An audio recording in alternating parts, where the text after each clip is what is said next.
Welcome to the Haven Hubcast, a place to learn what business leaders, owners, and professionals are doing to navigate and grow in today's market.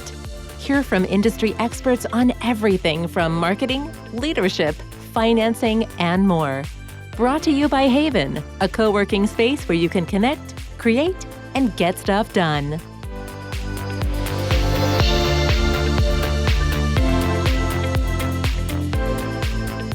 Hello and welcome to another edition or episode of the Haven Hubcast. I'm Nancy Sheed, your host, and I am really excited to be here with Heather Burns. Welcome, Heather. Hello, Nancy. Heather is a double founder, as we were just talking about. She is the founder of ESG Consulting Biz, as well as the founder of the Connecticut Sustainability Business Council. Did I get that right? Almost. Okay. Oh, so then with that note, tell me what I got wrong, and let's talk about what those, Sustainable Business Council. Yes, sustainable, not sustainability. Okay, we're getting our keywords in for sustainable and sustainability, so that counts. Heather, I'm really excited to chat with you today about all things sustainability. But as you know, we were speaking earlier when you were sort of in school thinking about what you wanted to be when you grow up. This was not necessarily a word or an industry, a movement, an issue, a concern, at least on most of our radar screens. So can you share with our listeners kind of your journey into this world that you're in now? it was absolutely accidental. I pivoted the first time back in 1998. I had gone to college and really couldn't figure out what I wanted to do beyond just a 9 to 5. And so in 1998, I packed a backpack, sold all my belongings, and bought a one-way ticket to Greece. And I ended up traveling alone around the world for 3 years. Part of that was a stop off in Thailand on a small island to conquer my fear of the ocean. And I forced myself to become a dive master, and I started leading scuba diving tours every day. And whenever you're in the same natural environment every single day, you pay attention, you pick up on lots of little shifts. And what I saw happening was just absolutely horrifying, right? The coral was bleaching over the course of a matter of months. Our favorite clownfish family had an anchor dropped on it from a commercial fishing vessel. And so that was really what ignited my concern for the environment. Fast forward 7 years later, I'm back in the United States. I have 2 toddlers. And as we know, kids open our eyes to things, right? So I pivoted again when I sat down in 2006 to watch Al Gore's documentary, An Inconvenient Truth About Climate Reality. And that, I couldn't sleep. I started a blog and started writing about it, but I knew that I needed to shift my professional journey if I was really going to scratch that itch that was now nagging me. I left my corporate job and I started one of the really early sustainability consultancies back in 2006. And since then, I've pivoted at least 3 more times during the course of my consulting career, really as the sustainability industry itself has evolved and changed, but also as I learned more about what it really takes to be successful in this field and, honing my skills, really getting into my, what do they call it, the zone of genius, but also what does it take to pay the bills, right? So I've really had to pivot and I call it change kind of vehicles or platforms over the course of the last 16 years. But I've been very fortunate. I've helped over 100 companies in some way advance their sustainability. I've been very fortunate to serve on the EPA's Joint Committee to create one of the first sustainability standards for the professional services sector. And I've helped to found a lot of the sort of business organizations out there that are supporting this issue. I love it. So many places to dive in, no pun intended. But I do really quickly sideline. You had to force yourself to be a dive master. Like, I love that as a discipline. I actually am a diver who actually likes it, but never became a dive master. So I love that you came from the opposite end and it became such a critical point in your journey.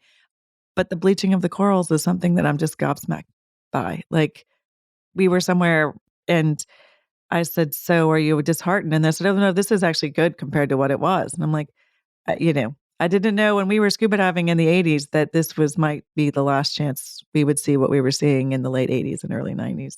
Like, makes my heart hurt. So I love that this is part of your journey. And the role that the ocean plays in absorbing carbon from the atmosphere, it's just such a vital part of our ecosystem. But it's also very important from an economy standpoint. And I think that's really the connection that has been made over the past 5 or 10 years is the connection between our environment and climate change as the primary threat and business and the economy, and how you really cannot have a healthy economy without a healthy environment. I love that common denominator. And I think before we even go into how do people embrace this or make it sort of part of their business life and work, let's get back to, literally we started off on this word sustainable and sustainability. It means a lot of different things to different people. And I love how you've tied it into, it's not just something that we do good over there. When you introduce this concept or when you talk about it or when you're working with people, how do you level the playing field or how do you explain it? How do you get us all on the same page? I like to start off with the original definition, which comes out of the Brundtland report back in, I believe, the 80s or early 90s. And that is this sustainability is the ability to meet our needs in the present without jeopardizing the ability for future generations to meet their needs. Now, there are two very important assumptions that are baked into that definition. And the first is our needs. So, who is our, right? And that has to mean everyone, not just some people. And that's where issues of equity and inclusion are really important, right? It's not sustainable if some people are left out from the ability to meet their needs. The second is that meeting future generations' needs requires the availability of natural resources. And this is where climate change and biodiversity and dying oceans are really threatening our ability to be sustainable into the future because it's not allowing us to have access to natural resources. Over the past few years, what's been really interesting is that, especially during the pandemic, right, when supply chains showed how vulnerable they really are, everybody was kind of surprised. Oh, wow, I can't find paper towels. I can't find toilet paper. Supply chains have been fragile for such a long time. They've just been hiding it. And this has raised the issue of risk in the minds of companies, particularly large companies, right? But also companies who serve those large companies, companies who supply those larger companies. They've been incredibly, they've been awakened to the idea that climate change and severe weather events, et cetera, have placed are a risk to their business, to the point that I think a year ago, they surveyed CEOs, 89% of surveyed CEOs ranked climate change as a top 3 concern. So there's this incredible now race to decarbonization. But in addition to climate, there's something called ESG, and that's a term that you're going to hear a lot more of if you haven't already. And that stands for environmental, social, and governance. And these are really the 3 pillars that are required for a business to be sustainable. So obviously you have environmental impacts, right? That's all the things you can think about. Then you have your social impacts. So are you socially responsible? Are you a good citizen in your community? And then there's governance, which has always kind of been there for companies, right? Do they have policies and procedures in place? But more and more, it's come to encompass things like diversity, equity, and inclusion, fair workplace practices, transparency. Are they Mm. open about their environmental and social performance? So, this has now become this framework that companies of all sizes really are beginning to evaluate and measure and improve on their impacts. That's a great segue into from corporate and Fortune 500 into all companies and all sizes. I want to hold space for that thought. One question, and thank you for just sort of getting us to baseline ESG. Where did that term come from? I'm really putting you on the spot, but since we've gone to the point of defining it, was that something that came out of, we've talked earlier, the Al Gore? Did that come from government saying, this needs a mandate? Did this come from just truly progressive companies that it came into our actual speak? Do you know the history of that? I mean, since you're the expert of that, I'm just curious. As you said, we're hearing about it. I know we're going to hear more. I wouldn't call myself an expert, but I would say that I have been able to watch this industry grow up. Mm. So I've seen each term and each piece kind of pop up and where it came from. And we started off with green. Everything was green, green business. Then we moved to corporate social responsibility, CSR. And now we've landed with ESG, environmental, social, and governance. And I believe, so where did it come from? It came from the investor community. And in particular, Larry Fink, the CEO of BlackRock, the largest investment holding company in the world, put a letter out to CEOs. He does this every year, but in 2020, actually, right in the midst of a pandemic, he's calling for investors to recognize that climate risk is business risk. And out of that came a call from other investors. Well, how do we measure that? Like, what does that mean? There's all these terms. And so that's really where ESG has come from, is the investment community looking at what is a sustainable investment? What does a company look like? How is it performing differently from every other company? I love that. Thank you for our history lesson. I had no idea and am actually not pleasantly. I'm surprised, but not surprised that it came out of the investment community. I was going to be really shocked if you said this came from the government. But Heather, and again, this is a great segue, right? So you have the investment community putting the world on notice that we need to think about this.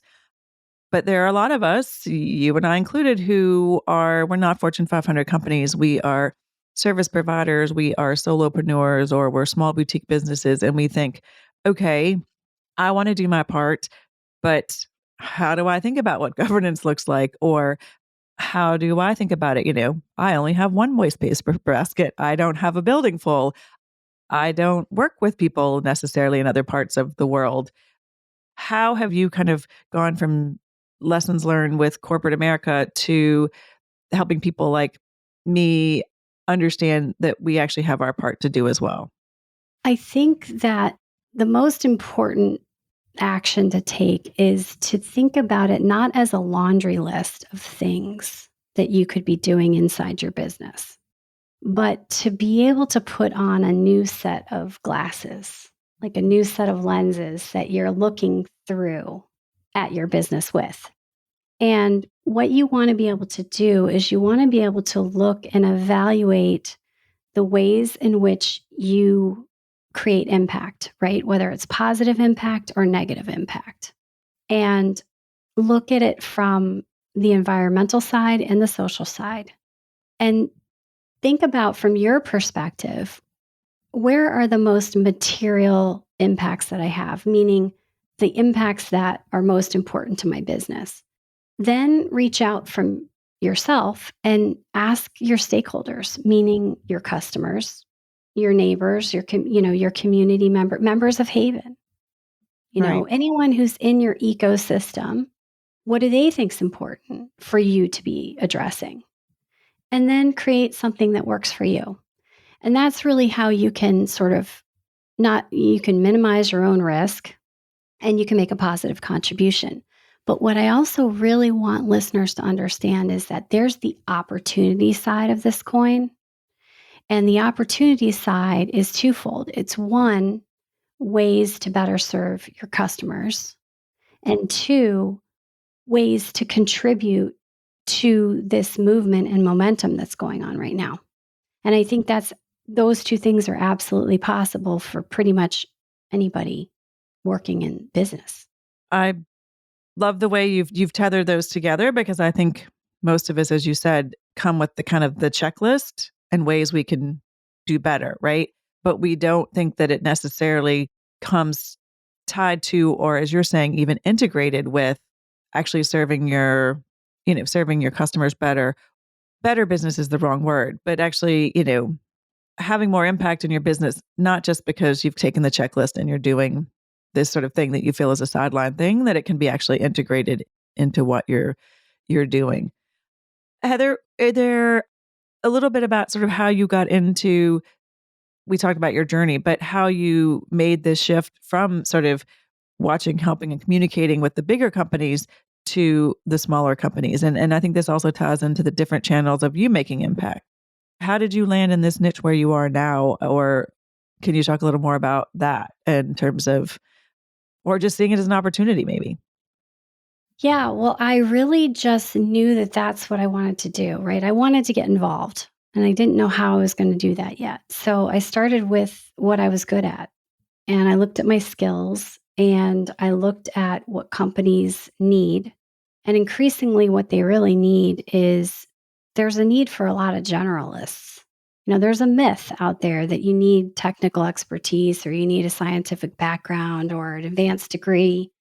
And the truth is, certainly those things can help if you're on a path to become a specialist and you want to do greenhouse gas accounting or whatever it is. But for me, I really knew that I was reasonably good at communications, at writing, at systems thinking, and strategic communications.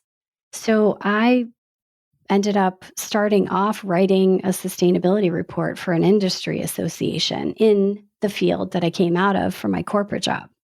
Mm. Not only to, take your skills and figure out how to apply them, but also to solve that, how do I get experience question, right? Like I'm doing something new and I don't have any experience and no one's going to hire me if I haven't done this before. Well, there's always ways to thread a string, right, from what you have done and what you do know into what you want to do moving forward. I feel like we're getting career advice as well. This is fantastic. For those of us thinking about, for those thinking about pivots or next steps. And I love the call out for generalists. I think, again, you were in a specific field or passion, but the generalist and tying all the pieces together is a slightly, I think, different viewpoint for people. We talked about, and I think that's actually where we're getting to, and you said pivots, right? So talk about sort of, you have these dual hats that you're wearing at the same time. How does your work with the Connecticut, I'm going to say it correctly. Wait, I'm going to get it right. The Connecticut Sustainable Business Council. How does that dovetail or work alongside what you're doing as the founder of ESG Consulting Biz? Or, what does that look like for you on a regular basis, or how have they work together? The council is a network of companies who are committed to scaling solutions to climate change. And so there are companies that have figured out that there's an opportunity out there and they're providing products and services that are more sustainable. There are also professionals who are working within the industry, working inside companies, helping them to advance, their E, their S, and their G. And they're also part of the council. What Mm. I decided this past year was really I needed to figure out how I could scale my impact exponentially. Because while I have worked with, I don't know how many, lots of companies, it's still a one by one scenario.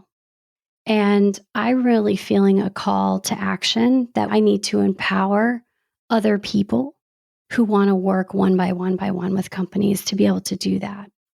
So that's where teaching people how to incorporate, Maybe you're a marketing and communications firm.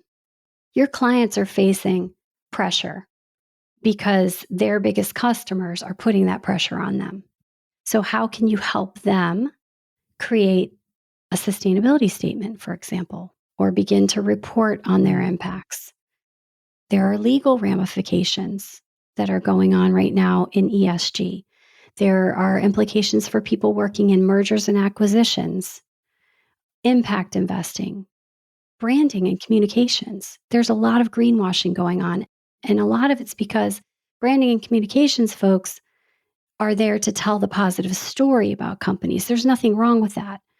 But if you don't know the pitfalls around greenwashing, as example, then you could be inadvertently putting your customer at risk for criticism in that way. So this is really touching. I like to say that, business is changing because the planet is changing. And as people who are operating businesses or even helping businesses, especially B2B folks, we have a responsibility, I think, to help our customers adapt to the changes that are happening. Thank you for that. I'm sort of making notes. I'm like, oh, that's a great quote. We need to remember that. And Heather, that now ties into kind of a little bit about how Haven came into your sphere or how you came into Haven's sphere, right? And we were just talking before this that sustainability is very important and is kind of a pillar of Haven's mission now more than ever, partly because of a lot of the work that's been going on in the 3 years since they launched. So can you share sort of your journey with Haven and what you've brought to Haven and vice versa in terms of what Haven's doing in the sustainability and the ESG space? Well, Haven is a leader in the sustainability space. They have, as you know, they have their B Corp certification. And Felicia immediately said, I've been thinking about how we can incorporate sustainability into our programming. Do you have any ideas? And so we just threw an idea together and we had our first, what we called Women in Sustainability Roundtable. And because, I've noticed that there's just a severe lack of diversity in the space. It's still very white male dominated. Really? So we held that event and we had, I think, close to 50 people show up, very excited from all different backgrounds. And we're building off of that and we're going to be having a series of gatherings. There's also now a Slack channel within the Haven network that's committed or dedicated to sustainability issues. So I think, it's become a pillar. But what I love about Haven, and at least, my experience with Haven has been a community where these really big ideas are able to become reality because of the nature of professional generosity and these meaningful relationships that are formed within the community. And I think that's really, really special. We always talk about the Haven magic, and I love these two words professional generosity and meaningful relationships. I mean, I think those are some of the ingredients that make up the Haven magic, with then wonderful people like you who come in with this, sort of just great breadth of experience and desire for impact that also, come in and make the Haven magic what it is. So thank you for bringing that on. I'm thankful it brought us together today. Heather, if people want to learn more about the ESG Consulting Biz, about the council, what's the best way to connect with you or learn more or sort of take a next step in terms of making their own impact? Yeah, I would say LinkedIn probably is the best place. And I'm Heather E. Burns on LinkedIn because there are quite a few Heather Burnses out there in the world, which I was shocked to know. But I guess that's because we all want to think we're one in a million, right? But nope, there's lots of me. Exactly. Well, we'll put that in the link, as well as I think I've got links to both of your sort of other entities to learn more. But I know that's the way you and I ended up email and LinkedIn has made this come together. Heather, thank you for your time. I always love conversations like these where I come away a little more enlightened and a little more charged for making my own impact and being able to share this with others. So thank you for the work that you do, and thank you for your time today. Thank you. And that is another Haven Hubcast episode. Thanks for listening to the Haven Hubcast, a place to learn what business leaders and owners are doing to navigate and grow in today's market. Please leave a review on Apple Podcasts and subscribe on your favorite podcast app. Haven is a co-working space and virtual community located in the heart of Fairfield County, Connecticut. Haven is a hub for business owners and professionals to connect, create, and get stuff done. Find out more about the Haven community online at haven.com. That's HAYVN.com. Haven Hubcast is produced by Sound Advice Strategies.